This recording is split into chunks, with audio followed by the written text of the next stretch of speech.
but we have last 30 minutes of our time.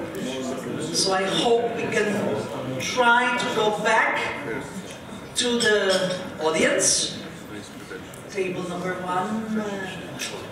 Can you finalize? Yes? Okay. Now the task is, having said that I hope everybody feels much better after breakfast, and we have a lot of energy now. It was not wasted this time, because not only we had food, but we had also food for thought. And I hope now the other person, every table will have another leader now, gives us a feedback of what was discussed, and maybe also comments to what was said in the introduction. I will try to start with the same order. So may I ask then, table number 1, energy, Jakub, Przemysław, can you give us a feedback? Yes, since we didn't get to the conclusion, Ambassador Reiter will... Excuse me, sorry. Since we didn't get to the conclusion and we just started our discussion actually, because we focused mostly on sovereignty versus security issues, we decided Ambassador Reiter will conclude on the discussion somehow, probably with put some, more questions into the discussion to the discussed during the lunch or other panels. So, Ambassador, will you? If I have no choice, I will, because, but that reflects very much the helplessness of our table. We have not come to any conclusions. I also have to mention the composition of our table. So we had one foreign guest from Latvia and people from Poland. Of course, Latvia has a lot of the same problems that Poland has, but even more. Because of the specific geography of the country and also because of the size of the country. So there was no conflict here in the debate at our table. We easily agreed that we cannot find satisfactory national solutions to the problems that our countries have and a lot of other countries have. That we need European solutions for the national problems. We didn't come here to the point to agree on what the European solutions could be. One topic was not controversial. That was interconnectivity. We need interconnectivity both for the gas market and also for the electricity market. And it seems to sound quite obvious, but actually I know that even in Poland this is not obvious. And if you say that you want more interconnectivity, at the political level this is widely accepted. But if you come to the implementation, you will face a lot of contradictory interests. So even in Poland we have sometimes opposition between the programmatic vision of integration and interconnectivity and the specific interests of interest groups, either in private business or politically motivated. So even in a country where this problem has such a political urgency, this is not easy. Therefore, it's good that Poland is taking leadership in the debate, because I think only by pushing forward the idea of European Union at the European level, we also can break some opposition against integration and against opening up the Polish market for Poland itself. So I will disappoint those who are waiting for clear, ready to accept solutions, but that reflects not only the helplessness at our table, that reflects also the level of difficulty in the European debate. I would only add again, this topic has a negative and a positive potential. We can give Europe, we can give a boost to the European integration if we are able to address the questions that are burning questions for a lot of European countries. If we fail as Europe to address these questions, that will be a failure of entire Europe. So the future of the entire European integration largely depends on our ability to provide solutions that are accepted by our nations, by the 28 member states. Thank you very much. Thank you very much. Then I give the floor to table number 2. Which of the powers? That would be me. We had a little committee to save European competitiveness here, and at the same time to save low-emission economy in Europe. And I think that we have some conclusions here. First of all, we have 2 goals, 2 big goals to make Europe more competitive, but at the same time to have low-emission economy. There are 2 different goals, so it's not easy to achieve both.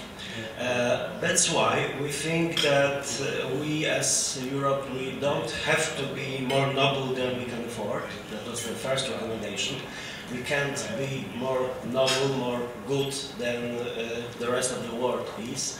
And this is a very practical recommendation, because maybe we should design a new balance, because we have also a discussion how to design a new balance and how to find a new balance point between those 2 big goals and those 2 big values. Because there's obvious that we have 2 values here and we have to find a new proper balance. This is also the question of leadership. We had discussion. We had also discussion about leadership issues in that perspective. Probably there is a space. There is a good idea would be creating a new space for the discussion between governments and business, how to find and explore how this new balance should be found. And obviously we need new analysis, new data, new benchmarks. And this discussion should be broader than it is now. That was the second recommendation we had. Maybe we should also focus on implementing, Europe should focus on implementing targets upon which European countries already agreed. And we have such issues here, like increasing of energy efficiency. This is very important, and we have discussed that. Dependence of foreign supplies. This is also a very practical issue, and we can focus on that. And legal efforts towards lowering energy consumption. I think that energy consumption is also a very important topic. We try to be very practical, because we have a lot of practical issues here. This strategy is always a choice. And here, it's a choice between good and good, which is not easy. I don't know, Pavel, if you want to add something to this 4 recommendations we had. Just very shortly, I would add that we just try to be noble as Europe and respecting very much the polluter pays principle and ability to pay principle.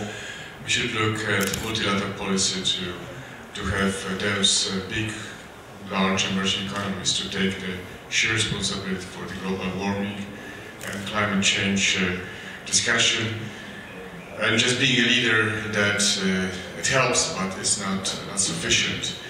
Second, I would add to Pavel, I said that we need to build better diagnosis for all of it, especially the instrument, subsidies for renewables, efficiency, how much gain we can get in this equation, and other subsidies. You know, I mentioned fossil fuels and other subsidies which are contradicting some of the ideas that we like to promote in several countries.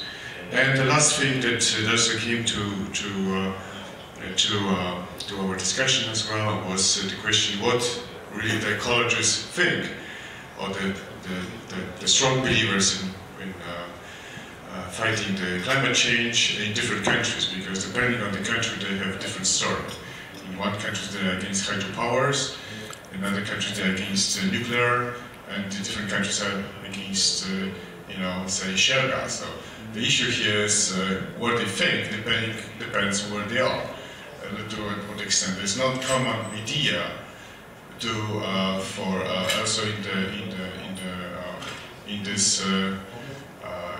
among those big supporters of fighting climate change, and what is the this mix of different instruments and mix of energy suppliers and producers for the good. Thank you.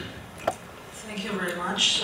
Now let's move to the transatlantic. Maybe we can have a kind of a different commentary from our friend from the US. Jeffrey, please give us your thoughts and sum up the discussion at your table. Well, thank you and good morning. There's a story, and it maybe probably is apocryphal because it's too good a story to be real, about Milton Friedman having a conversation with students at the University of Chicago. And one of the students says, Professor Friedman, what do we do with those things that you can't measure? And Milton Friedman says, measure them anyway.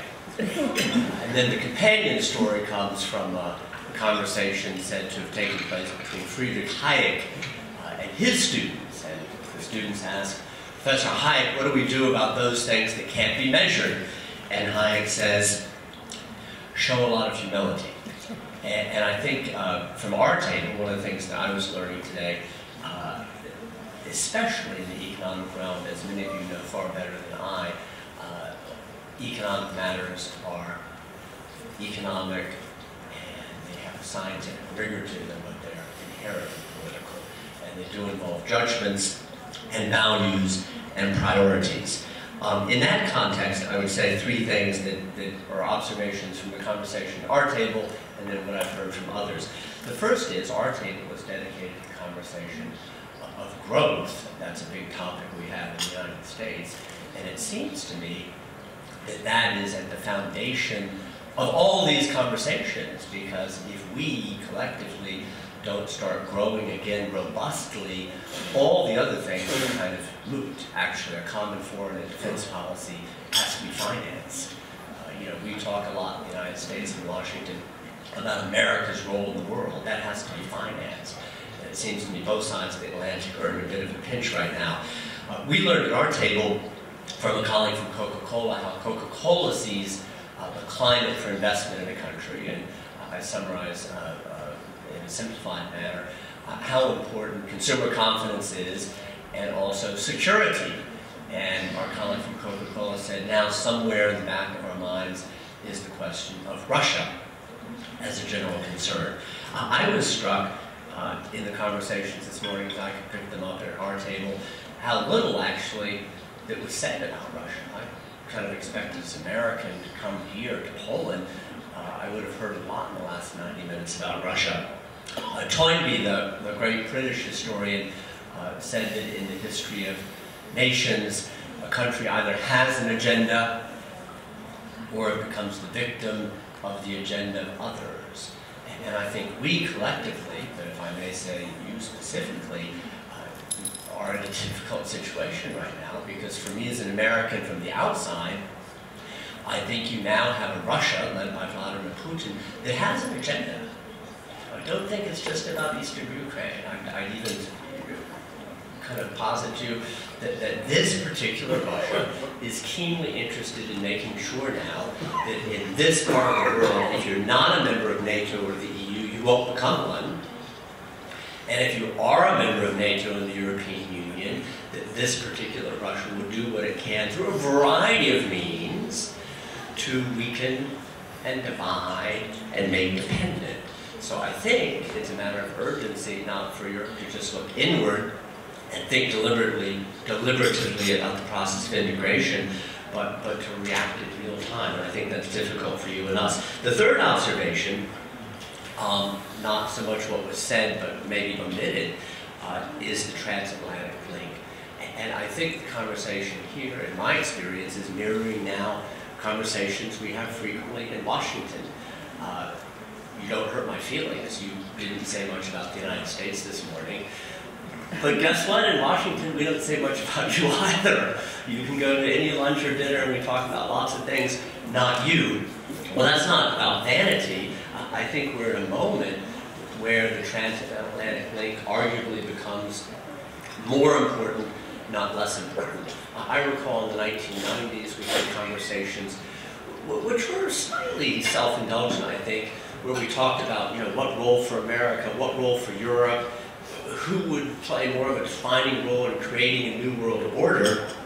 But I think that's become kind of old-fashioned now, because now we have a situation where vacuums are being created rapidly by your relative weakness and by our relative weakness, and being filled as we talk about things that are important but sometimes slightly theoretical in nature, in Eastern Europe by Russia, in the greater Middle East by ISIS and Iran, and in East Asia by China. I think we could wake up in a decade or so with a world that is looking very different than the last half of a century in terms of rule of law, respect for democracy, and respect for the rules of fair and free trade. So I just kind of comment there that I thought it was fascinating what was said, but maybe also interesting in some ways of what was not said this morning. Thank you.